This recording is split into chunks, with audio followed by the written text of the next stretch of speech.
मराठा समाजाच्या आरक्षणाच्या संदर्भात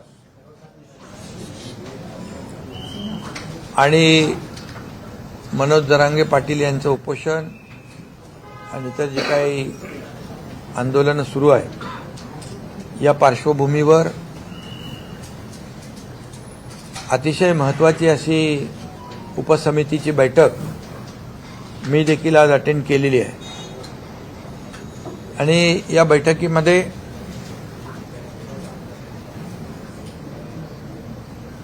अतिशय तपशीलवार चर्चा त्या बैठकीत झाली। त्यामध्ये जस्टिस शिंदे साहेबांची जी कमिटी आपण गठीत केली होती जुन्या कुणबी नोंदी शोधण्यासाठी तपासण्यासाठी, त्या कमिटीने एक प्रथम अहवाल जो आहे तो आज आमच्याकडे सादर केलेला आहे। तो उद्या आम्ही कॅबिनेटमध्ये घेऊन तो स्वीकारून त्याचा पुढचं जे काही जी प्रक्रिया आहे ती आम्ही करणार आहोत। जस्टिस शिंदे कमिटीमध्ये जवळपास 1,72,00,000 कागदपत्रांची केसेसची तपासणी झाली आणि त्यामध्ये 11,530 कुणबी नोंदी जुन्या नोंदी आढळून आलेल्या आहेत आणि त्यांनी संपूर्ण सविस्तर अहवाल देखील सादर केला आणि फार जुने रेकॉर्ड तपासले। त्याच्यामध्ये काही रेकॉर्ड्स उर्दूमधले, काही मोडी लिपीमध्ये देखील सापडले आणि पुढे देखील त्यांनी हैदराबादमध्ये जे जुने पुरावे नोंदी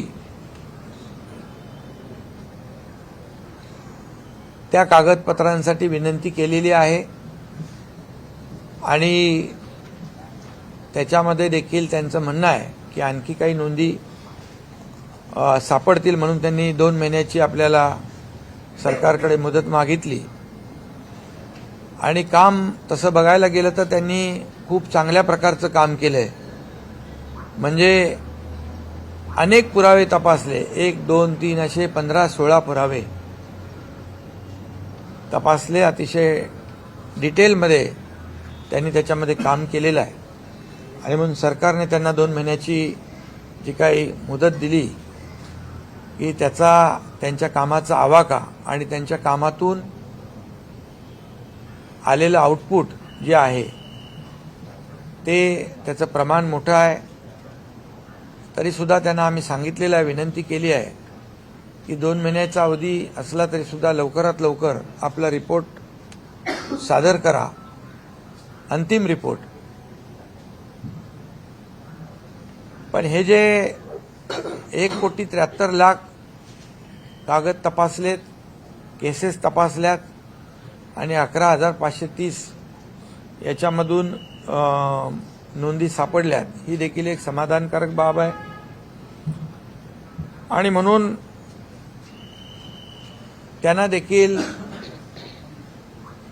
कुणबी प्रमाणपत्र जे आहेत ज्यांच्या नोंदी सापडल्यात त्या कागदपत्रांची तपासणी करून पुढची कार्यवाही देखील सुरू होऊन जाईल। दुसरं, हा एक भाग झाला जस्टिस शिंदे कमिटीचा आणि दुसरा एक भाग जो आहे जे मराठा आरक्षण, मूळ मराठा आरक्षण जे आहे हे सुप्रीम कोर्टामध्ये जे रद्द झालं त्यावर देखील सरकार काम करतंय आणि क्युरेटिव्ह पिटिशनमध्ये सुप्रीम कोर्टाने ड्यू प्रोसेसमध्ये मॅटर लिस्टिंग करून आम्ही ऐकू अशा प्रकारचं एक विंडो सुदैवाने ओपन झालेला आहे आणि त्यावर देखील काम सरकारचं युद्ध पातळीवर सुरू आहे। आज मागासवर्ग आयोगाचे अध्यक्ष निरगुडे साहेब होते, त्यांची कमिटी त्याच्यावर काम करते। त्यांना जी काही लागणारी मदत जी आहे ही पूर्णपणे सरकार उपलब्ध करून देईल आणि रिजन वाईज त्यामध्ये ज्या तज्ज्ञ संस्था आहेत या तज्ज्ञ संस्था त्यामधून त्यांना मदत करतील। पूर्ण मॅनपॉवर जे काय आवश्यक असेल स्टाफ आणि ज्या संस्था विश्वसनीय संस्था आहेत ज्यांनी यापूर्वी देखील काम केलेलं आहे अशा संस्थांच्या माध्यमातून युद्ध पातळीवर ते इम्पिरिकल डेटा जो आहे तो त्याचं एक्सरसाइज आणि गोळा करण्याचं काम होईल आणि मराठा समाज मागास कसा आहे हे सिद्ध करण्यासाठी या क्युरेटिव्ह पिटिशनच्या माध्यमातून आपल्याला ते उपयुक्त ठरेल। कारण त्याच्यामध्ये ऑर्डर करताना सुप्रीम कोर्टाने मागे आपलं आरक्षण रद्द करताना ज्या काही त्रुटी काढलेल्या आहेत त्या त्रुटी दूर करण्यासाठी देखील आज आम्ही जस्टिस निवृत्त न्यायाधीश गायकवाड साहेब, निवृत्त न्यायाधीश भोसले साहेब आणि जस्टिस शिंदे साहेब याची एक ॲडवायझरी बोर्ड म्हणून ती एक आम्ही स्थापन केलंय। कारण गायकवाड साहेबांचा पहिला रिपोर्ट त्यांचा होता, दुसरा रिपोर्ट भोसले साहेबांचा होता आणि जस्टिस शिंदे तर आता त्याच्यावर काम करतायत। त्यामुळे तो एक आम्ही निर्णय आज घेतलेला आहे। ही कमिटी जी आहे महत्त्वाची 3 जस्टिस निवृत्त न्यायमूर्तींची ही सरकारला क्युरेटिव्ह पिटिशन आणि टिकणारं मराठा आरक्षण हे देण्यासंदर्भामध्ये मार्गदर्शन करेल आणि मागासवर्ग आयोगाला देखील मदत करेल अशा प्रकारचा निर्णय झाला। एक टास्क फोर्स जो आहे तो देखील सिनियर काउन्सिलचा आपण गठीत केलेला आहे आणि त्यांची देखील बैठक जी मागच्या वेळेस मराठा आरक्षण जे देवेंद्र फडणवीस साहेब मुख्यमंत्री असताना दिलं त्या कमिटीमध्ये दादा आम्ही सगळेच होतो आणि त्यात देखील जे काही तज्ज्ञ आहेत त्या तज्ज्ञांनी मराठा आरक्षण मिळवून देण्यासाठी हायकोर्टमध्ये टिकवण्यासाठी जे काही काम केलं त्यांची देखील बैठक टास्क फोर्सचे जे आपले वकील आहेत किंवा आपली जी बाजू सुप्रीम कोर्टामध्ये मांडणार त्यांची देखील बैठक तातडीने घेण्याचा निर्णय आम्ही घेतलेला आहे। आणि एकंदरीत हा डाटा गोळा करण्यासाठी रिजन वाईज म्हणजे टाटा इन्स्टिट्यूट असेल, गोखले इन्स्टिट्यूट आहे, असे अनेक जे काही नामवंत आहेत विश्वसनीय संस्था आहेत त्यांची मदत आम्ही या ठिकाणी घेणार आहोत। आणि ज्यांना या बाबतीमध्ये ज्यांनी मगाशी मी म्हटलं की मागच्या वेळेस जे आरक्षण दिलं आणि हायकोर्टामध्ये त्याला चॅलेंज झालं पण हायकोर्टामध्ये देखील ते टिकवलं आणि त्यामध्ये ज्यांनी सहभाग घेतला योगदान दिलं त्यांची देखील मदत आम्ही घेतोय।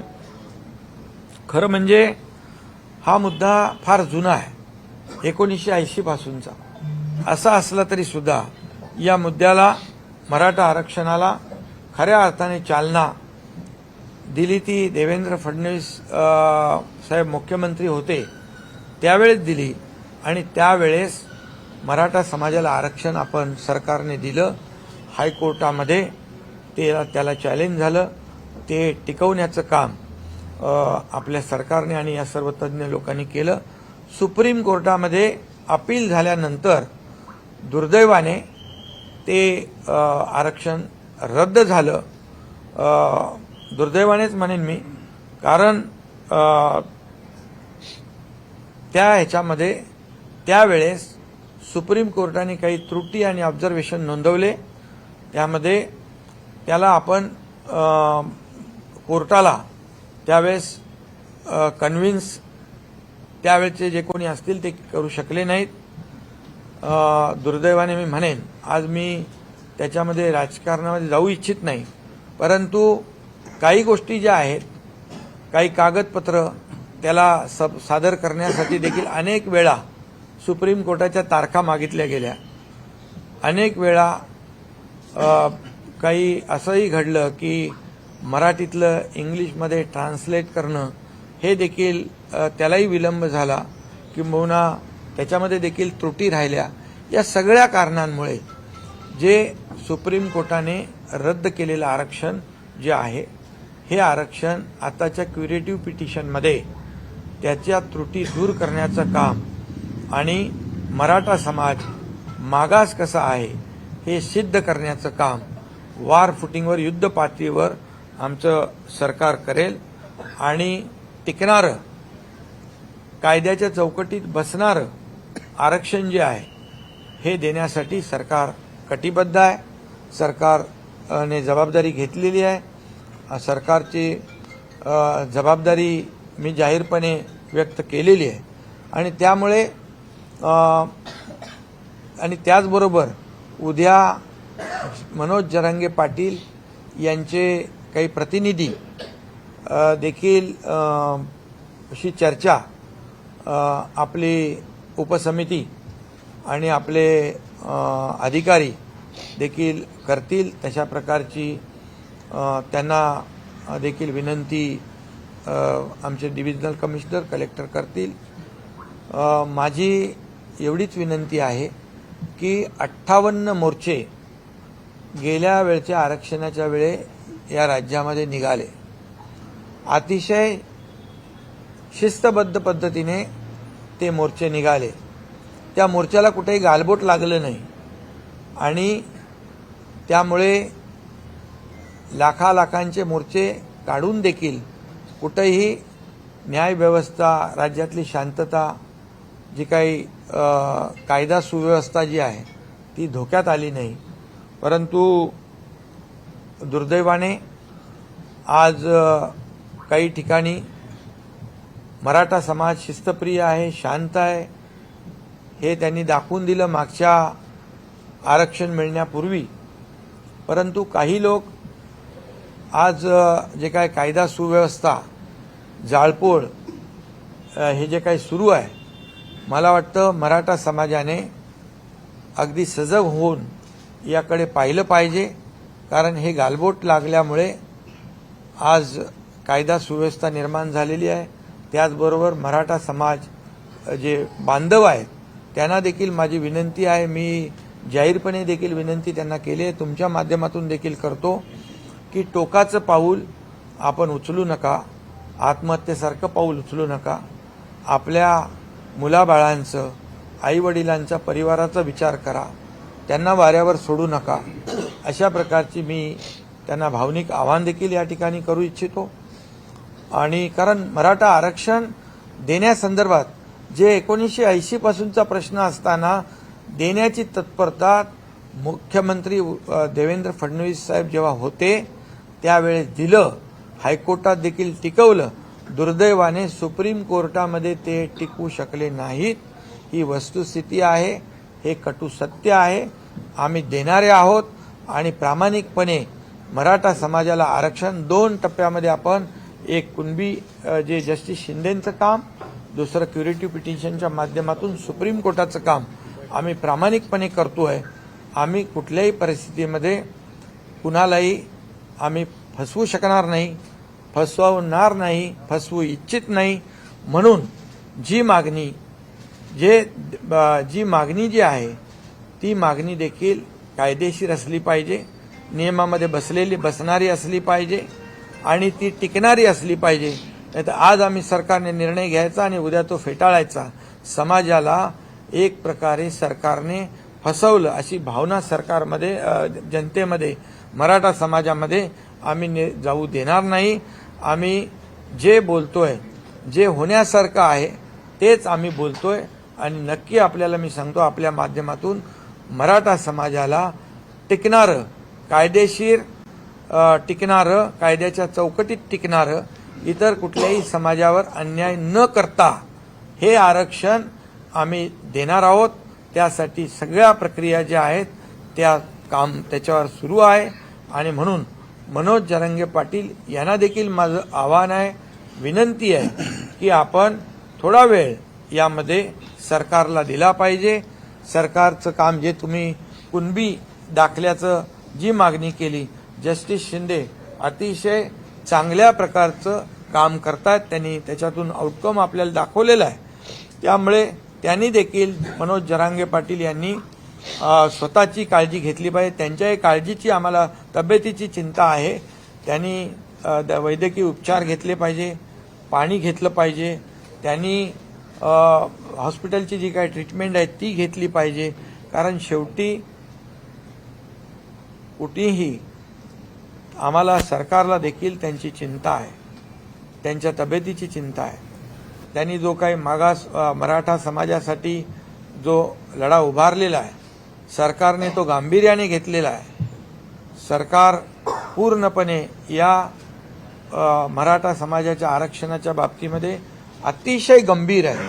आणि म्हणून आज सर्व लोकांची एक महत्त्वाची बैठक आम्ही या ठिकाणी बोलावलेली आहे. आणि त्यामध्ये पूर्णपणे आपल्याला सुदैवाने की 2 मार्गाने आपण या मराठा समाजाला न्याय देण्याचा निर्णय घेतलाय. जुन्या कुणबी नोंदी आणि क्युरेटिव्ह पिटिशनच्या माध्यमातून रद्द झालेलं आरक्षण हे देण्यासंदर्भात अतिशय युद्ध पातळीवर काम सुरू आहे. पण आपण झटकन हा निर्णय घ्या किंवा हा निर्णय घेऊ नका असं आपण करू शकत नाही. कारण जो निर्णय सरकार घेईल तो टिकाऊ असला पाहिजे, टिकणारा असला पाहिजे, कायद्याच्या चौकटीमध्ये बसणारा असला पाहिजे आणि त्याचे फायदे जे आहेत हे कायमस्वरूपी मराठा समाजाला मिळाले पाहिजे. अशा प्रकारची आमची भूमिका आहे. आणि त्याचबरोबर आज बैठकीमध्ये असाही निर्णय आपण घेतला की हा जो काही अहवाल जस्टिस शिंदे साहेबांचा आहे हा उद्या आपण कॅबिनेटमध्ये स्वीकारल्यानंतर आपले महसूल मंत्री, संबंधित तहसीलदार असतील, जिल्हाधिकारी असतील यांच्याबरोबर व्हीसीवरून बोलून हे जे काही ज्यांच्या जुन्या नोंदी आहेत त्या जुन्या नोंदी त्या ज्यांच्या सापडलेल्या आहेत त्या तात्काळ त्याची कागदपत्र तपासून त्यांना जे दाखले देण्याची प्रक्रिया देखील जी आहे ही सुरू करण्याचा देखील आपण निर्णय घेतलेला आहे. आणि हा निर्णय आज आपण नव्याने घेत नाही. हा निर्णय 2004, 2006 आणि 1967चा आहे. त्यामुळे मला वाटतं या सगळ्या दोन्ही बाजूतून आपण पुढे जातोय. आणि म्हणून आज या आंदोलनाला कुठेही गालबोट लागता कामा नये याची काळजी देखील मराठा समाजाने घेतली पाहिजे की या मराठा समाजाच्या आडून कुणी अशा प्रकारचं ज्या घटना होत आहेत त्या घडवू इच्छित आहे का याचा देखील मराठा समाजाने विचार केला पाहिजे. आणि राज्यातील जनतेला देखील मी शांततेचं आवाहन करतो. कारण राज्यामध्ये कायदा सुव्यवस्था, शांतता अबाधित राखणं सरकारची जबाबदारी जशी आहे तशी नागरिकांची आहे आणि आपल्या सर्वांची आहे. त्यामुळे या सगळ्या आंदोलनाला मराठा समाजाच्या कुठेही गालबोट लागू नये याची काळजी मला वाटतं मराठा समाजाने, मराठा क्रांती मोर्चाने आणि मनोज जरांगे पाटील यांनी देखील घेतली पाहिजे. सरकार तर घेतेच आहे. आणि म्हणून सगळ्यांना मी शांततेचं देखील आवाहन करतो, विनंती करतो पुन्हा एकदा की मनोज जरांगे पाटील यांनी जे काही उपचार असतील, पाणी असेल, जेवण असेल हे घ्यावं आणि सरकारला थोडा अवधी निश्चितपणे दिला पाहिजे. कारण जो अवधी आपण वाढवून दिलेला आहे त्याच्यातून आपल्याला मोठ्या प्रमाणावर जुन्या नोंदी निष्पन्न होत आहेत. आणि म्हणून आणि त्याचबरोबर क्युरेटिव्ह पिटिशनचं देखील मी आपल्याला वस्तुस्थिती सांगितलेली आहे. सुदैवाने ती विंडो देखील आपल्यासमोर ओपन झालेली आहे आणि त्यासाठी आपण जे जे काय करायचं ते करणार आहोत.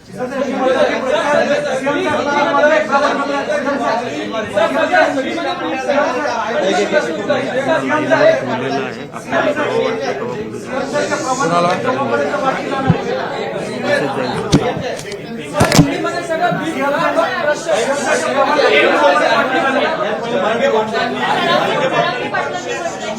चर्चेसाठी आमच्याकडे यावं, मुख्यमंत्र्यांनी चर्चेसाठी यावं असं त्यांनी आवाहन केलं. नहीं, यामध्ये एक मी हिंदी में जरा बोल दो। आज की बैठक बहुत ही महत्वपूर्ण रही है। मराठा आरक्षण के बारे में सभी हमारी उपसमिति की बैठक थी, उप समिति के सभी मेंबर थे और सभी अधिकारी थे, एजी थे और जो मागास वर्ग आयोग है उसके निरगुड़े जी थे, जस्टिस शिंदे जी थे और सभी लोग आज बड़े पैमाने पर चर्चा हुई है, सब पॉजिटिव चर्चा हुई है और इसमें जस्टिस शिंदे सर की जो कमेटी है उन्होंने प्रथम रिपोर्ट जो है सादर किया हुआ है। कल हम कैबिनेट में रखेंगे और उसके ऊपर हमारे महसूल मंत्री जी आगे के जो कार्रवाई के निर्देश है अपने लोगों को देंगे महसूल विभाग के। ये एक निर्णय हुआ है और इसमें दूसरा एक निर्णय ऐसा हुआ है जो जस्टिस है भोसले साहब और गायकवाड़ और शिंदे, जस्टिस शिंदे, इनकी एक कमेटी गठित की गई है एडवाइजरी कमेटी के रूप से। वो सरकार को भी गाइड करेगी और मागास वर्गीय आयोग को भी मदद करेगी। ऐसा एक भी निर्णय हुआ है।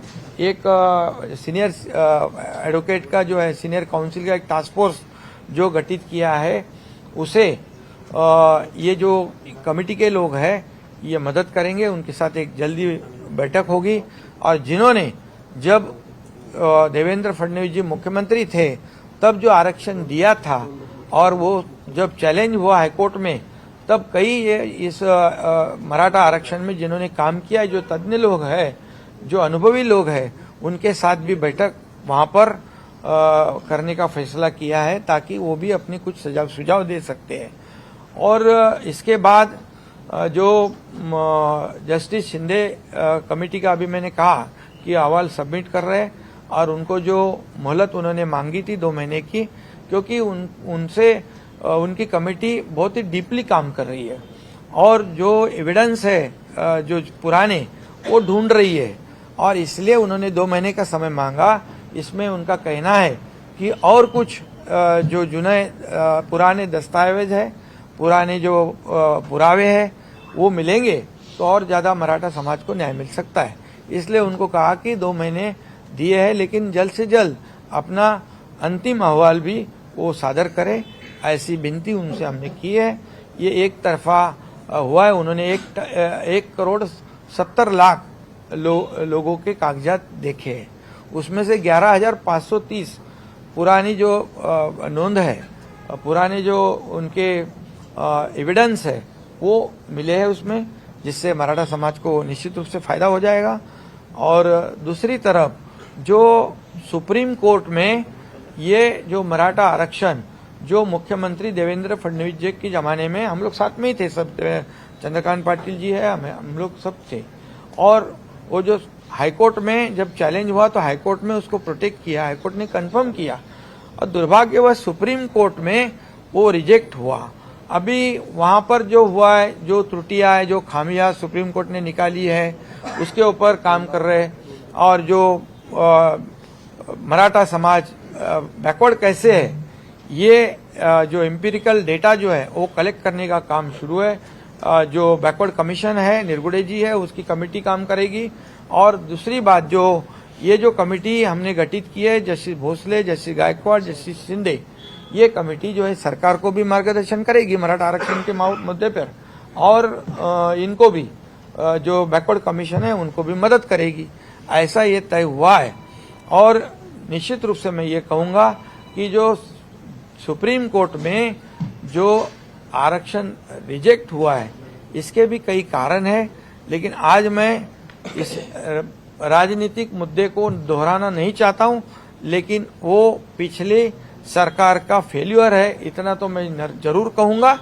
और वहां पर जो त्रुटियां खामियां है वो जो है उसको कैसे करेक्ट किया जाए, इसके लिए क्यूरेटिव पिटीशन में जब हमें सुप्रीम कोर्ट मौका देगा तो वो जो एविडेंस है, जो मराठा समाज कैसे सोशली और एजुकेशनली बैकवर्ड है, ये साबित करने का काम हमारी ये तज्ञ जो सीनियर काउंसिल है और ये बाकी लोग जो है अभी जो मैंने नाम लिए हैं वो मदद करेगी। और मैं इतना विश्वास के साथ कह रहा हूँ, दावे के साथ कह रहा हूँ कि जो मराठा आरक्षण जो है समाज को देना है वो नियम के अनुसार जो टिकने वाला, जो कानून के दायरे में बैठने वाला ये आरक्षण देना, ये सरकार इसके लिए कटिबद्ध है, ये हमारी जिम्मेदारी है, उसके ऊपर हम काम कर रहे हैं। ये मैंने पहले भी कहा है और आज भी कह रहा हूँ सरकार के माध्यम से कि सरकार पूरी तरह इस मराठा समाज को आरक्षण देने में पूरी तरह गंभीरता से काम कर रही है। इसलिए मेरा अनुरोध है, जो मनोज जरांगे पाटिल और उनकी जो टीम है उससे भी अनुरोध है कि हमें भी उनके तबीयत की, उनके आरोग्य की चिंता है। उन्होंने ये जो अनशन है इसे हमें सरकार को थोड़ा समय देना चाहिए।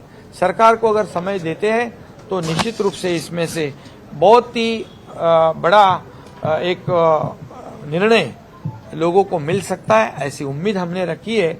और आज राज्य में जो लॉ एंड ऑर्डर की सिचुएशन, जो दुर्दैवी घटनाएं घट रही है, इसे भी रोकने की आवश्यकता है।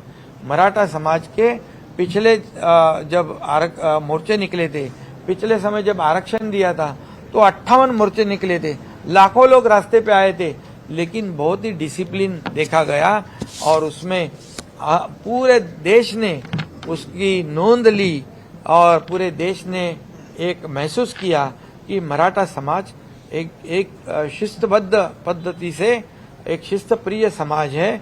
ये लॉ एंड ऑर्डर को भी बनाए रखने में बहुत ही मदद करने वाला है, ऐसा अनुभव है। और इसलिए अभी जो कुछ घटनाएं हो रही है इसका भी विचार मराठा समाज के लोगों ने करना चाहिए, क्योंकि ये इसके वजह से आंदोलन को क्या कहते हैं, एक दूसरी दिशा में ये आंदोलन जा रहा है। इसलिए मैं इतना ही कहूँगा कि ये सभी लोगों ने सोचने की आवश्यकता है। सरकार अगर कुछ निगेटिव होती तो ऐसा करना हम समझ सकते थे, उचित था, लेकिन सरकार पूरी तरह से गंभीरता से इसमें काम कर रही है और हम लोग किसी को भी इस मामले में, मराठी में मैं कहूँगा की कोणाची फसवणूक, कुठल्याही समाजाची फसवणूक आम्ही करणार नाही। म्हणजे वेळेवर वेळ काढूपणा बिलकुल आम्ही करणार नाही। जे देणार ते टिकाऊ आणि नियमात बसणार आम्ही देणार आहोत। त्यामुळे मराठा समाजाने देखील त्यावर विश्वास ठेवला पाहिजे, टोकाचं पाऊल उचलू नये, अशा प्रकारची भूमिका जे आज चालू आहे। आज मराठा समाजातले नेते मराठा समाजाला आंदोलन देण्यासाठी प्रयत्न करतायत, परंतु त्यांनाच गावबंदी सारखे याला सामोरं जावं लागतंय आणि अशा प्रकारचं हे राज्याच्या हिताचं नाही।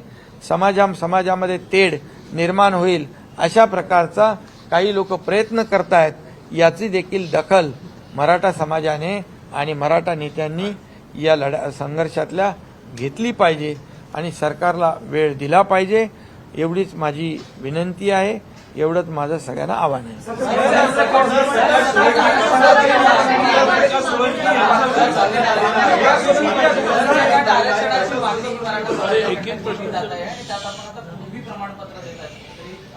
नाही, हे बघा, ज्यांना हे कुणबी प्रमाणपत्र देण्याचं ज्यांच्या जुन्या नोंदी आहेत हे 67 पासून सुरू आहे।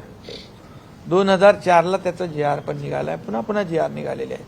तर हे पूर्वीपासून 67 पासून तो नियम झालेला आहे। नवीन नियम तो किंवा नवीन निर्णय आपण घेतला नाही।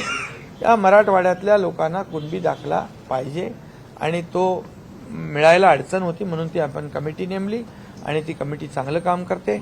आणि मेन जो आहे मराठा आरक्षण, या मराठा आरक्षण देण्याबद्दल तर मी बोललेलो आहे। मराठा आरक्षण देण्याबद्दल जे रद्द सुप्रीम कोर्टात झालंय ते आपण क्युरेटिव्ह पिटिशनच्या माध्यमातून आपण त्याच्यावर काम करून मराठा समाज मागास कसा आहे हे पूर्णपणे पुरू करण्याचं काम सरकार करेल। याच मराठा आरक्षणाच्या मुद्द्यावर आपल्या पक्षाचे खासदार हेमंत पाटील यांनी राजीनामा दिला। हे बघा, हेमंत पाटील यांच्याशी माझं बोलणं झालेलं आहे. मराठा समाज जेव्हा एखाद्याच्या समोर येतो, भावनिक होतो आणि त्या भावनेपोटी त्यांनी केला असेल. पण याच्यामध्ये एकच सांगतो तुम्हाला, आमच्या सगळ्यांचं, काय हेमंत पाटील काय किंवा इथं बसलेले सर्व काय, आमचा उद्देश एवढाच आहे की मराठा समाजाला लवकरात लवकर टिकणारं आरक्षण मिळालं पाहिजे.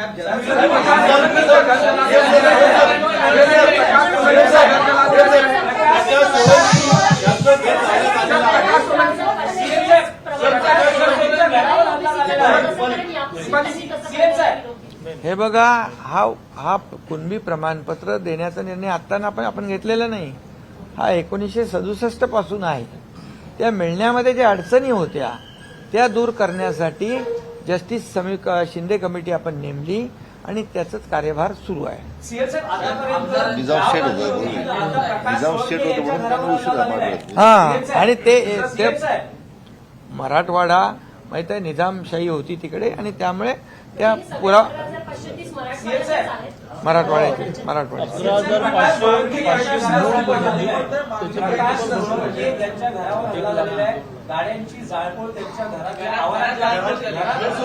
नाही. म्हणून मी एवढंच सांगतो की हे आंदोलन भरकटत चाललेलं आहे, दुसऱ्या दिशेला चाललेलं आहे. याचा विचार मनोज जरांगे पाटील, त्यांची टीम आणि सकल मराठा समाजाने घेणं गरजेचं आहे.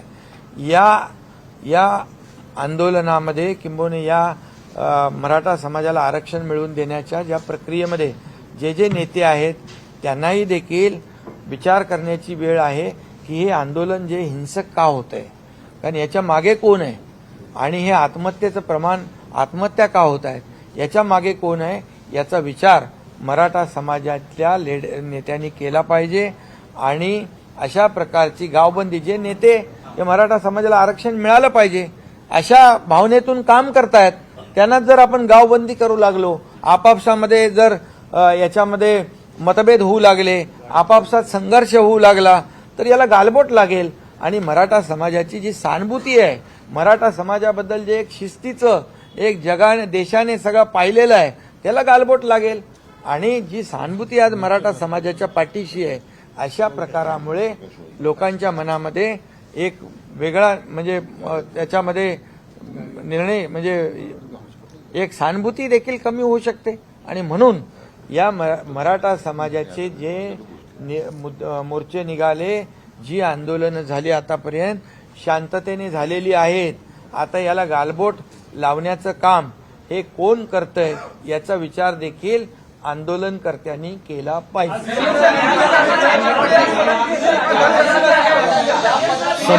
आणि तुम्हाला पण एक मिनिट,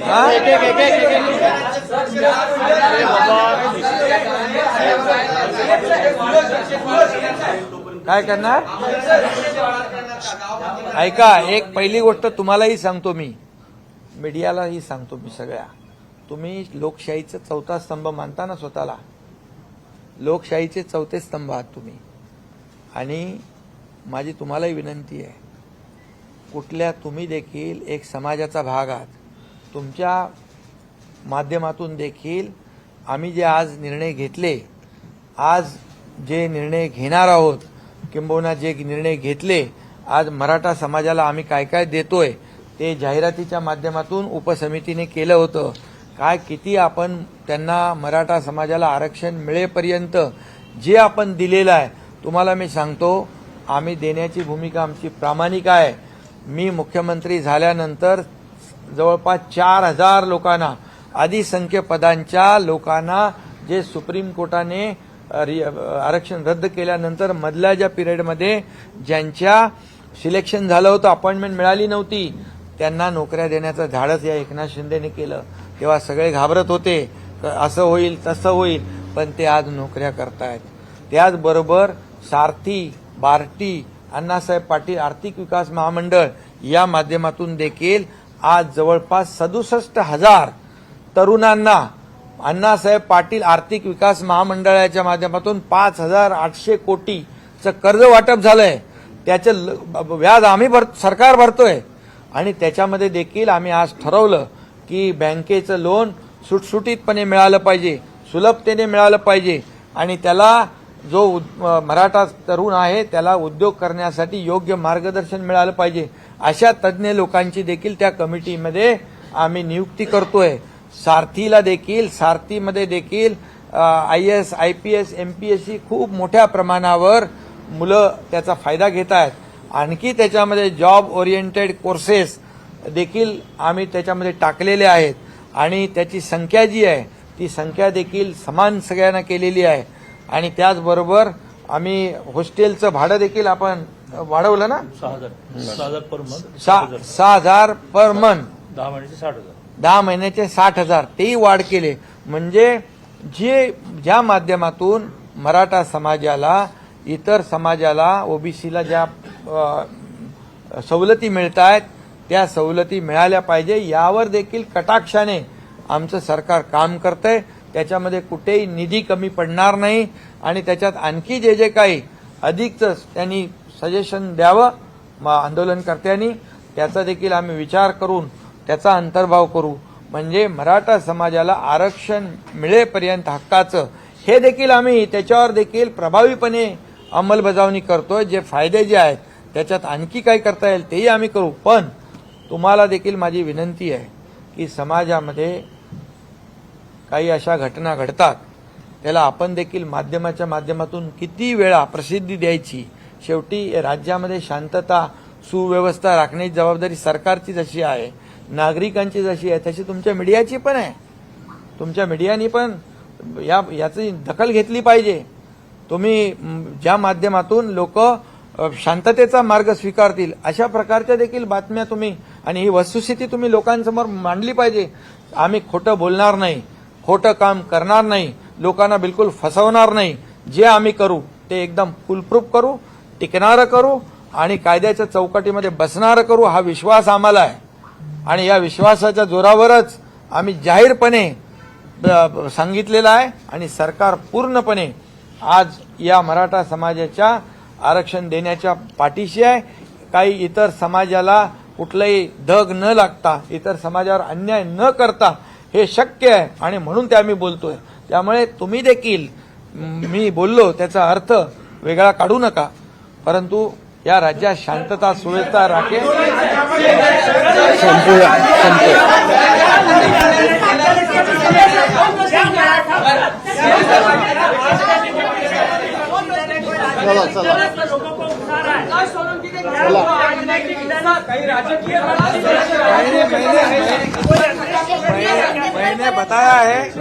मैंने बताया है मराठा समाज निश्चित रूप से उसकी जांच करेगा. उसको नक्की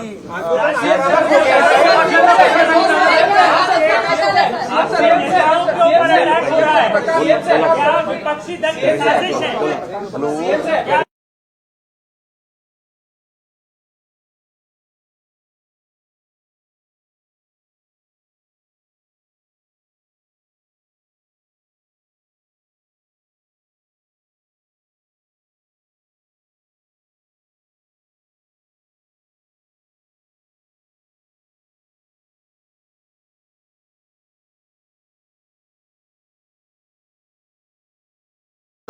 आपके नेताओं के घर जलाए जा रहे हैं, आंदोलन उग्र हो रहा है, क्या विपक्षी दल की साजिश है? हिंदी में बोल दीजिए सर.